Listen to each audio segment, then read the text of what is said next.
Hello. This is Jonathan, and you're listening to the Johnny Talks podcast, the place where we help you achieve your financial goals.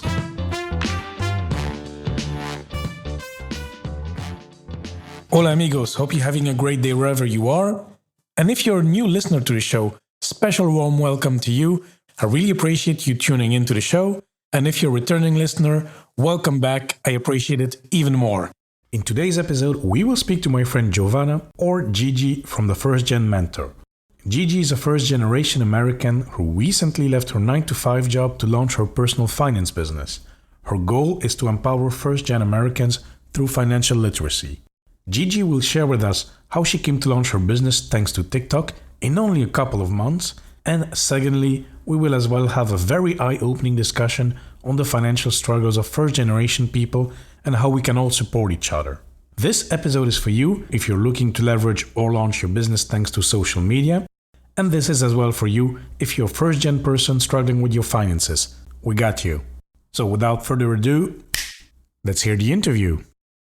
Hello, Giovanna, or Gigi. How are you doing today? Hi, Jonathan. I'm well, thank you. How are you? Yes, I'm doing fantastic and glad to speak to you. I think it will be quite interesting to speak to you because, we will talk about several topics. I mean, you are a financial educator recently. You're a TikTok influencer, financial TikTok influencer, and as well, you're first generation mentor. So I'm curious to hear about all this. But before we start, maybe you can give us a quick introduction about yourself, Giovanna. Yes, of course. So my name is Giovanna. I go by Gigi. It's just a lot easier. So I am Mexican American. I reside in Phoenix, Arizona, and my parents are from Mexico. So they came and immigrated to this country, and I was the first generation American. That's what the term is. So a lot of my content is kind of from the lens of the first generation American. So the education that I teach through financial education at universities, it's through the lens of first generation Americans, as well as my TikTok videos are also on building wealth from the lens of a first generation American. Okay, very good. So let's talk a bit about TikTok because this is quite an intriguing platform. And I saw you had I saw today you had about 146,000 followers. So that's quite impressive.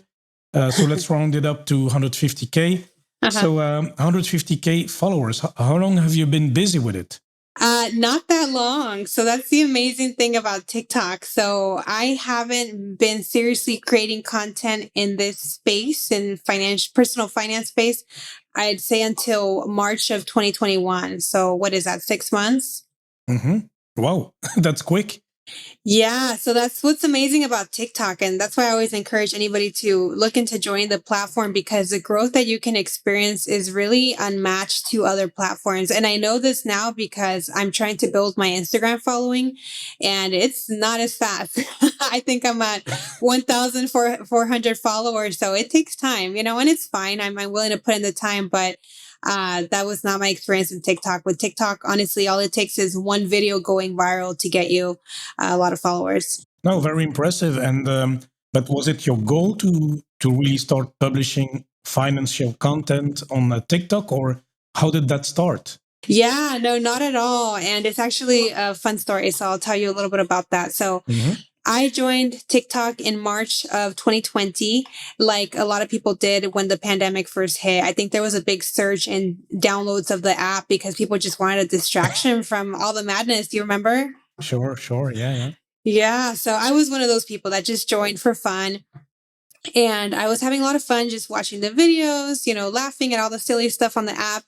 But what happened was in March of 2021, so of this year, I came across a video on the app, and it was a video of a very privileged young white woman bragging about how law school was so easy for her because both her parents were attorneys. And if she ever struggled with any sort of assignments, she could always hop on a call with them and they'd help her through her homework. And that really bothered me as a first generation American because my parents aren't college educated, and that's the typical experience of other first generation Americans like myself. So it bothered me, and I'm like, oh, here we go. So I just was going to scroll and move on with my life. Mm-hmm. But I had a moment where I paused and I thought, wait, if this is bugging somebody like me who I graduated from college 10 years ago, I'm very established in my career, how would somebody who's a current student feel seeing a video like this? So on TikTok, you have a way to do a video response to other people's videos. It's called a stitch. So I stitched her video, and on the video, I left a very uplifting message to the first gen community. So I said, hey, if any first gen, if you see this, don't feel unworthy because you don't have college educated parents. Like, you're going to get through this. You're smart, you're resilient, you got the grit. You'll figure it out. You're going to do great. And the comments were overwhelming of people saying, thank you so much for posting this. I saw the exact same video earlier today and I felt really crappy because I just didn't know how I was going to do it, or I felt so alone. Thank you for saying this. It's been hard lately doing this completely on my own. So for me, that was kind of my little light bulb moment of, instead of me just, scrolling and looking at silly trends and not really adding much to the platform, I said, okay, this is something that I can do. I can support the first gen community in this way, and I can add my voice to the conversation. So for me, that was something very natural. I was already doing that on my free time. I was mentoring first gen students at my former college, and I was teaching financial literacy pro bono at a nonprofit. So I thought, okay, now I'm going to start making content where I'm supporting the first gen community through financial literacy. And I started seriously doing that, I would say, March of 2021. Okay, well, very, very good, very, inspiring. Because first somebody posts some stupid stuff on TikTok, and then no, it's true. Who cares about somebody bragging about their privileged situation? It's okay. It can be fun. I don't know. There's a lot of crazy stuff out there on TikTok, but you turn it into something positive, and you're making an impact and helping the people. So that's really great. Because are you actually educated in finance, or are you a lawyer, or what is your background? Just to know, just to put some context. Yeah, happy to share my professional background. Yeah, so I have a bachelor's in economics, and my background is in financial services. I spent about 3 years working in insurance, but the last 7 I've been working in investment management for a bank most recently. So I do have a financial background, and I've done a lot of reading on just personal finance. And then the other experience that I have is being that pro bono financial literacy instructor, just knowing that this information is lacking in the community and spending my free time to try to get access to others. Okay, very good. So you're doing this page, it grows. It's getting traction. So that's excellent. That's positive. You're expanding your page, and that's going well. And then this even leads you to move to change jobs. But maybe before we go there, maybe there are some listeners and they're like, okay, look, I have some hobbies, or there's some stuff I want to talk about. I also want to have a positive impact, or I want to grow my business. Is TikTok the right platform then? Or how can they do it? It definitely could be. I know so many business owners that TikTok has catapulted their business because of the virality factor. It's a hard word to say. Virality factor on the platform. So it is definitely possible. It happened for me. It's happened for many people. And some tips I would say, if you do want to be on the platform, is it's very different from Instagram. So if you think that you're going to go onto the platform and use whatever you're using on Instagram, it's not going to work. People are going to sniff that it is Instagram material, and they're going to scroll. And that's the worst thing that they can do on your video, to just keep scrolling. So the way that I kind of describe both platforms for people to understand how different they are is, Instagram is where people go and brag about how great their life is. They post their highlight reel, all their accomplishments, all their wins, their family's perfect. And on TikTok, people get real raw. People get really authentic. People will share some deep, dark stuff that they've been through, and it's received positively because people, I think people were deprived from that because of Instagram. It was so, it's so curated and everything's perfect, like I said. Mhm. So I think people were missing that very human element, and that's definitely what's on TikTok. So you hear people, like I said, just, I mean, think of the worst things people can go through. They share that experience, and then in the comment section, you'll go and they say, "Thank you for sharing this. I went through something similar, and I thought I was the only one." So it really has that community building effect. So if you can find how your business can have a niche and can serve, that a certain community or storytelling is really going to be good for your business.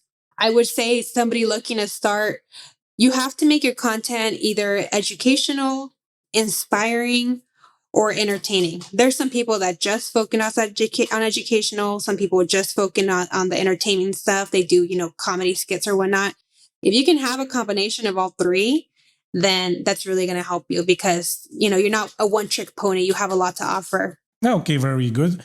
And so, yeah, this led you all to actually start your business, or did that grow in parallel, or was that part of the plan? How did that all go together? It was definitely not part of the plan because Okay. even when I started having a more focused, approach to creating content. So in March, when I said, okay, let me start making first gen Mhm. financial empowerment content, even that was never, how can I monetize this? That never even came into my, I didn't even know that was a thing. To be honest, as naive as that sounds. Mhm. So I basically started putting out tips that I would have liked as a young adult. And Yeah. I started getting followers. I had a video that went viral that helped a lot with my following. But what started happening is I was started being contacted for opportunities. So I started having organizations reaching out to me and say, "Hey, can you come and speak to our students about personal finance? We'll teach you, we'll pay you for this." And I thought, what? People pay for this? I've been doing this for free. I didn't know that people actually got paid to teach people this stuff. So that happened over and over. And I'm like, wait, is there like a business opportunity here? Mhm. And then, yeah, I know. Like I said, that just wasn't even, I was actually very happy at my 9 to 5. So I never thought, oh, this is a way for me to escape my 9 to 5. That wasn't in my brain space at all. The other opportunities were people saying, hey, I see that you know what you're talking about. Do you want, are you available for one-on-one consultations? I'd love for you to review my finances. And then the other opportunities that I started getting was for brands saying, hey, oh, we love your audience. We love what you're talking about. How about we pay you X amount for you to post a video promoting our company?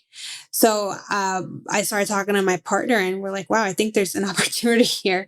So I started doing it kind of as a side hustle, as people call it, Mhm. while having my full-time job. And it ended up being too much. It was a lot to juggle, both with the meetings and scheduling and all that fun stuff. So what happened was my company started talking about return to office in like May. This was before Delta variant was what it was now. Yeah. So they had plans to have us return to office in September.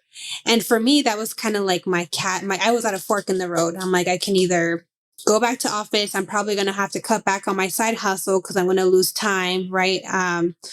Or I can take a leap of faith and pursue this and see, how my life goes. And I took the leap of faith. And to be honest, even when I took the leap of faith, I still hadn't shut the door on my corporate career. I saw it as, okay, I'll spend a year and a half doing something fun that I love, and then I still Mhm. want to go back to my career because I worked so hard for it. But yeah, now that I've been out for 3 months, I'm definitely seeing that this is where I'm meant to be. Okay, so you took the leap, you quit, and how? What about your? Okay, I see. Obviously, you will make some side income. You see the opportunities, but Yeah. what about your finances? I mean, because it's not a decision you take lightly. It's okay if you have some money on the side, but yeah, what was the reasoning here?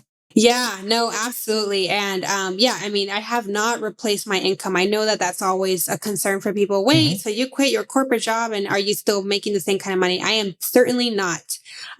But what really helped me was that I did have my finances in order. I had mastered financial literacy. So I had taken some time to learn about how money worked. This wasn't something that was taught to me at school or at home, or anywhere else. So I'd say the last 3 years, I really immersed myself in the personal finance world. I read over 50 personal finance book, and that's what it took for me to learn how money worked. So in doing that, I took my money very seriously. I moved from expensive Southern California. I was living in San Diego, California, Mhm. and I moved to Phoenix, Arizona, which a lot of people are like, "What? You're leaving the beach and you're going to the desert? Are you crazy?" You know, because most people wouldn't do that. But I knew for me it was important to pay off debt. I had a lot of debt, credit card debt, and I still had student loans.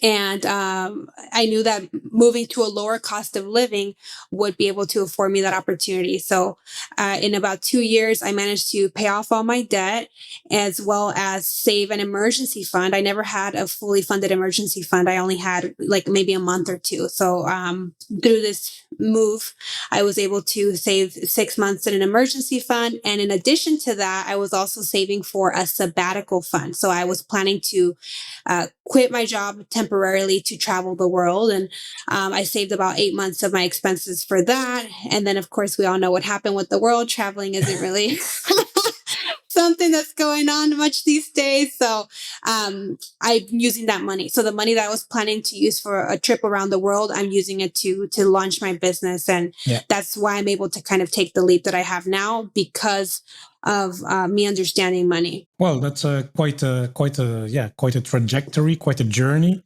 So I mean, everything worked out well for you. So so congratulations, and I mean, Thank you you. prepared yourself as well, huh? So it's not, it doesn't come out of the blue. You score well on TikTok, and then you can quit your job and quit your 9 to 5. No, I mean it's well prepared. I mean you have a safety net, so that's good.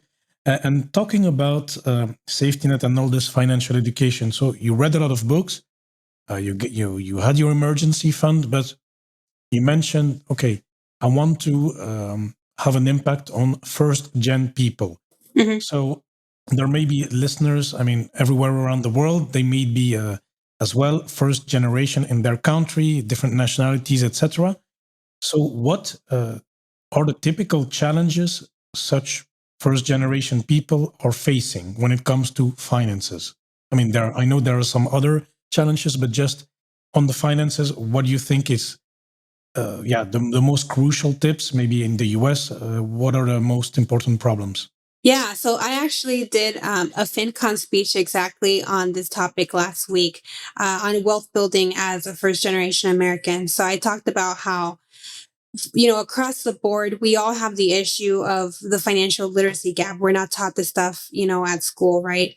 So I said at least some what I would call traditional Americans. So people whose family immigrated here a couple of generations ago, whether that was, I don't know, 4 to 6 generations ago, they've been established in this country longer. And when you have roots in a country, you tend to learn a thing or two, right? About how Mhm. things work, how banks work, credit cards, all this stuff. And you tend to pass that on to family. So even if you don't know everything about money, at least you probably learn some basics. I think that that's a pretty common experience with some of my American friends whose family immigrated here generations ago, where that's very different from an immigrant household and a first generation household because the immigrant life is very hard. An immigrant is adjusting to a brand new country, probably learning a new language and just learning a whole new way to do life.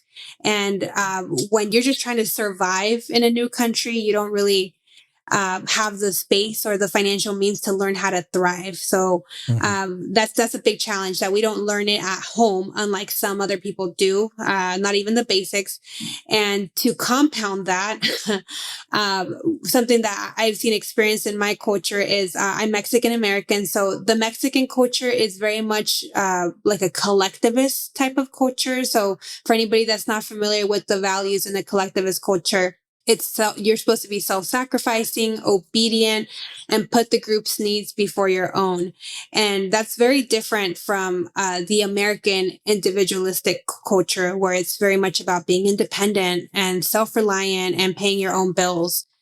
So there's a culture clash between Mhm. the two for first generation Americans, which are navigating two cultures: the cultures of their home country in America, and then the culture of their parents. So there's a lot of trouble that we have to go through because of that. And I mostly talk about family expecting help, right? Financial help, because hey, we don't have the means, and you're college educated and we need financial support. So while other Americans get to just focus on their journey and building wealth for themselves, we not only have to build wealth for ourselves, but also for our family, because we have to help our family with, housing expenses or their retirement. That's a big concern for the first gen community, that we have to not only plan for our retirement, but also our parents.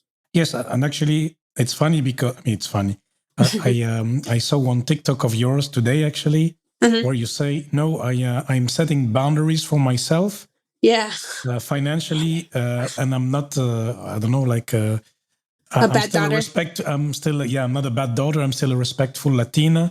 Yeah. So actually, I was thinking it's about that, but I was not so sure. But now you mentioned collectivist, individualistic. Yeah. So yeah, it was about that actually. So you're allowed.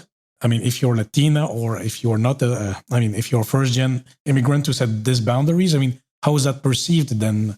Yeah, no, it's hard. I'm very open with my audience about this, about the hardships that I've experienced because of this.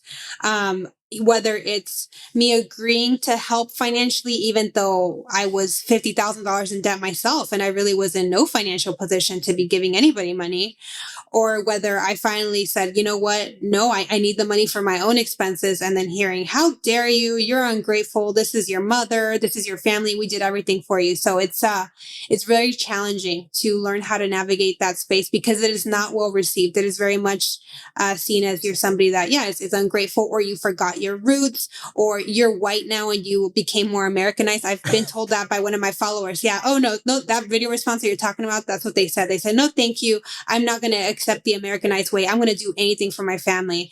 And what I encourage my audience to do is, that's your prerogative. If you want to help your family at any expense, whether that means your mental health or your own finances, that's your money and you can choose to do that. All I'm encouraging is for anybody to pause and to decide what's best for them. Okay, very good. And do you have an example? I mean, maybe it's a trick question, but I will ask it anyway. Sure. Because, okay, I'm aware. I mean, you just explained the challenges Yeah. of first gen people. But what are, for example, white people, to put that in contrast? Sure. Is there some action, some lessons for the white people as well that they can help, or they can not help maybe, but at least what should they be aware of in general? For example, and we spoke before the recording. I mean, even though I'm a colored guy, I've been raised in a white family because I'm adopted.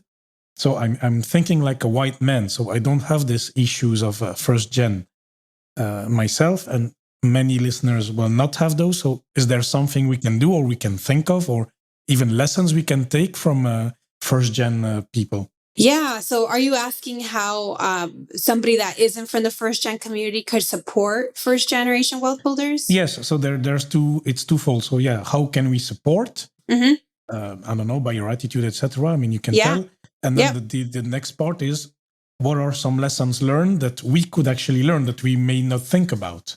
Okay, great. So yeah, and I address this in my speech too, because I think it's important to not just talk about the struggles, but to always end with actionable tips, right? And solutions. I'm very solutions oriented. Yes. So the 3 tips that I gave were for more privileged people to acknowledge their privilege. And I say this because I'm on a lot of Facebook groups where, they're financial groups, and people like to share, I just hit this huge financial milestone, $500,000 in my investment portfolio, or whatever, the milestone is. And there is never an acknowledgement of, but I'd like to acknowledge that, my parents paid for college, or when my father passed away, I got an inheritance of $50,000, whatever it is, generational wealth, right? Because that's not something that first generation Americans benefit from. We don't receive generational wealth because our parents are immigrants and most of them come here with nothing. So just that acknowledgement of privilege really goes a long way. And that's a big reason why I got involved with financial literacy, because all the books that I read, they never acknowledged generational wealth or the privilege that comes with it. So that would be number 1. Number 2, I would say, if you're somebody that does have a platform on social media, to use your platform to amplify the voices of BIPOC. So BIPOC is Black, Indigenous, and people of color, or first generation creators, because basically what I see happen right now is Hispanic Heritage Month in the USA. And what you'll start seeing is more Instagram posts about people sharing about, if you want to support the Latino community, do this, do that. And I challenge people to, instead of doing that, how about you have a Latino or Latina creator talk on your platform and introduce your audience to them and encourage your audience to follow them and reshare their posts, tag them, have them on your podcast. Like, those are ways to support and elevate the work that they're doing year round, not just for Hispanic Heritage Month. Yeah, sure. Yeah. What was my tip number 3? Oh, Lord, I'm blanking. Oh, mentorship. Tip number 3 is mentorship. So I said, as a mentor myself, I know that mentorship does have to be organic. So you can't just force somebody to be a mentor. But I said, start looking around the community. You're going to start seeing faces of people that are showing up in this space. And if you find somebody that you resonate with, that your personality, kind of clicks, reach out to them and introduce yourself. If you have a couple of years of experience in the industry, reach out and say, hey, I'd love to give you some pointers if you ever are interested in picking my brain, or if you have some contacts in your network that they can benefit from, make that introduction. But give us resources so that we can help or continue to serve our community, right? A lot of the times we lack the resources or the network. So if you're somebody more established in this space, that's a way that you can support us. No, very good tips. And then, and I like the mentorship because it's something I've seen myself in my private life. I see sometimes people struggling with money. I'm like, but listen to my podcast. No, no, but I'm saying, look, hey, if you want, we can have a chat, or look, maybe we should consider this or that, or this is the book, or this has helped me with my finances. I mean, this is why I'm doing this. I mean, to help the people, at least finances. I mean, regardless of community or whatever. I mean, in general. So, no, very good. And then Gigi, so the second part of the question, that's the tricky part, maybe. Are there some actually lessons learned financially then from first gens for privileged people then? Is there something, what can we learn from the way you handle your finances? Yeah. So, I mean, I guess I can paint a picture of, how life events affect us differently, right? So most recently, there was a death in the family. So something that I've seen circulating the internet will always be like, what to do when you receive a windfall. I didn't even know what a windfall was. I had to look it up. So I found that a windfall is when you receive, a large lump of money. And, sometimes the article would be in reference to an inheritance. So I remember seeing stuff like that and seeing that it wouldn't speak to me because I've never received an inheritance. I'm never going to be receiving an inheritance just because of my family's immigrant background.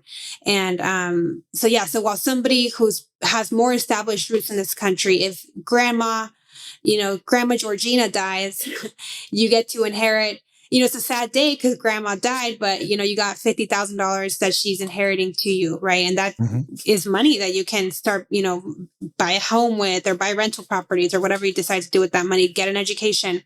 Where with us, there was a death in my family earlier this month, and I'm not going to be receiving any money, which I knew.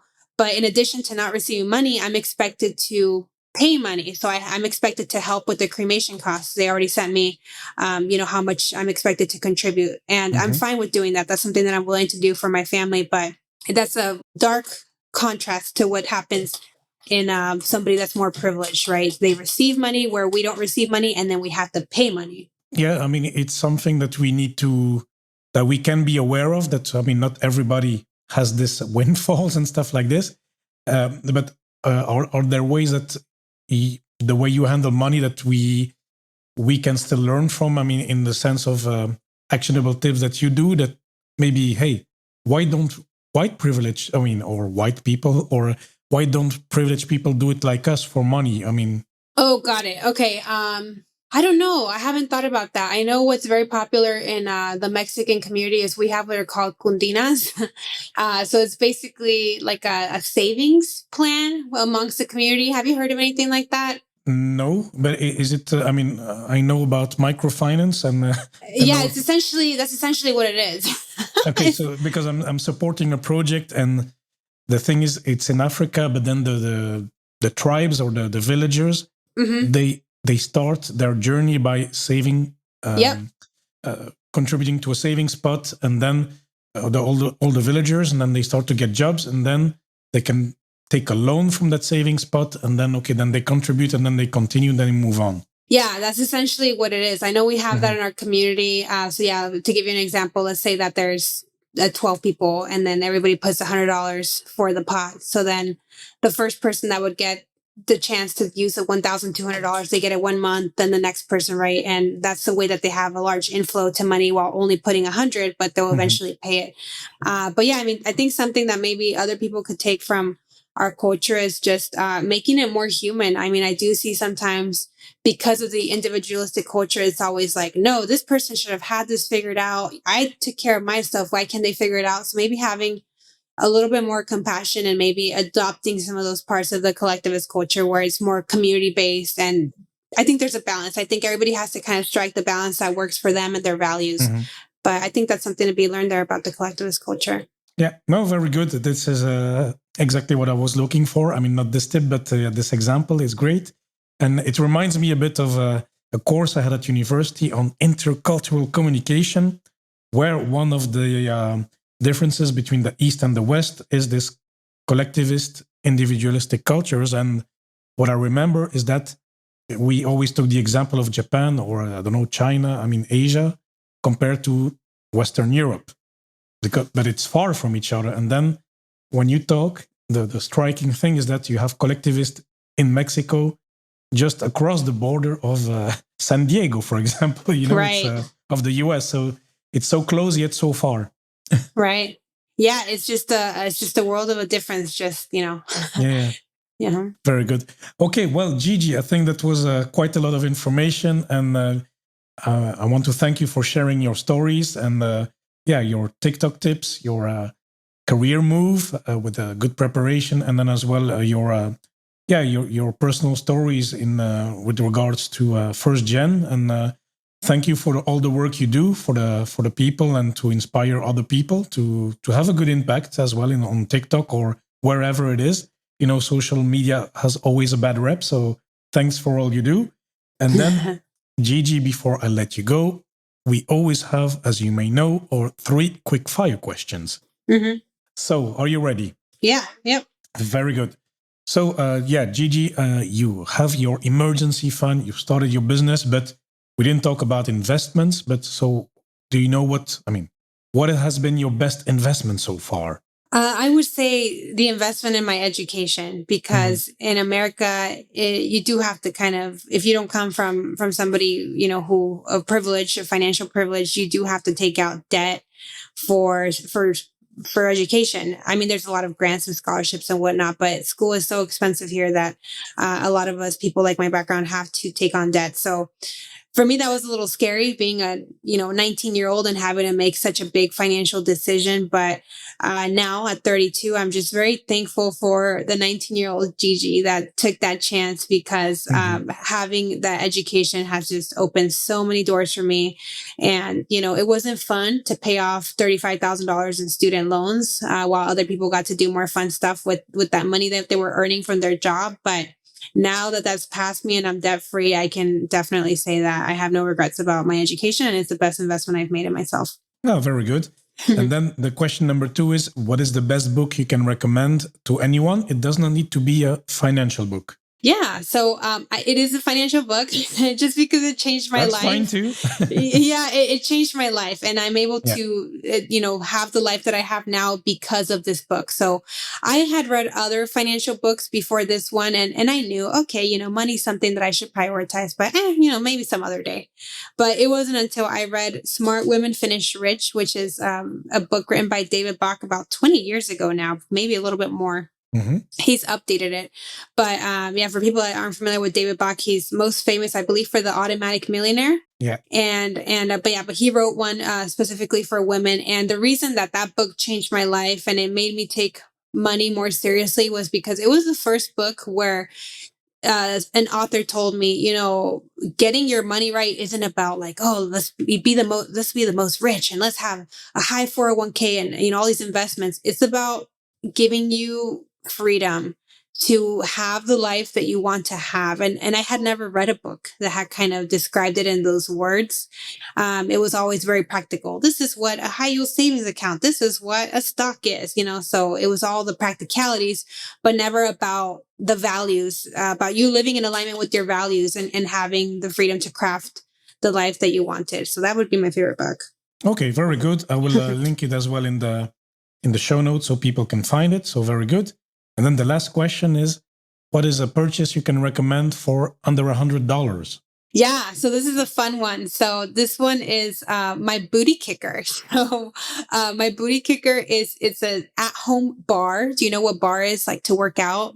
Yeah, like a bar. I mean, like to do push-ups. I mean, to pull-ups maybe, or no. So bar, no? It's kind of like a mix between, what would you say? Maybe like it's like a big stick, like a rod, or what? No. Yeah, it's like a big rod made out of wood. But bar class is spelled BARRE. So it's a fitness class where you go and you do kind of like ballerina / Pilates inspired movements to work out. Not for me. It could be. There's a lot of men that go to bar. Okay. It could be. But yeah, I've always wanted to try a bar, but bar memberships at a studio are pretty expensive, usually at least $100 a month. And with the pandemic, I found a portable bar. So it's a bar that you have at home, and it was like about $80. And now I get to use it at home with a streaming subscription. I used it this morning, and it's I feel like I'm at a bar, in a professional bar, but I'm not paying the high cost. So it's a great investment. It keeps me motivated. Yeah, perfect.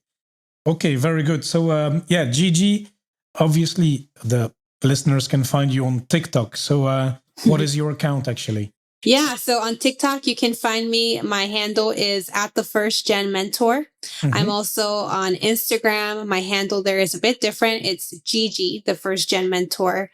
And you can check out my website if you're interested on one-on-one money coaching or financial literacy workshops at your university. And that's my website, thefirstgenmentor.com. Okay, perfect. I will link it all up so the listeners can find you. And follow you as well on social media, at least from here in Europe. And then, for US, why not have a Gigi come at your university? That's fantastic. I would love that. I love Europe. Yeah, why not? You're welcome here too, huh? But who knows? Yeah. Anyway, so Gigi, thank you a lot. It was a pleasure to talk to you. And definitely, thank you again for all what you do. Thank you so much, Jonathan. Thank you for having me on the podcast. I hope that you enjoyed this episode and that you learned something from it. And if you found it useful, please make sure you share it with a friend, or you can also rate the show in your favorite podcast app. This will help the show to grow. So if you do so, thank you very much. And now let's go through the key takeaways for today. Number 1, TikTok. You can gain followers pretty fast thanks to the virality of the platform. I mean, Gigi managed to gather 150k followers in approximately 6 months. That's quite impressive. And it all started with turning a negative event into a positive one with a video response, Stitch as she called. So who knows what you can do with that. The thing is, she found out how she could support her community and add voice to the conversation. This is what started it all. TikTok is not Instagram. I mean, people get real, raw, and more authentic.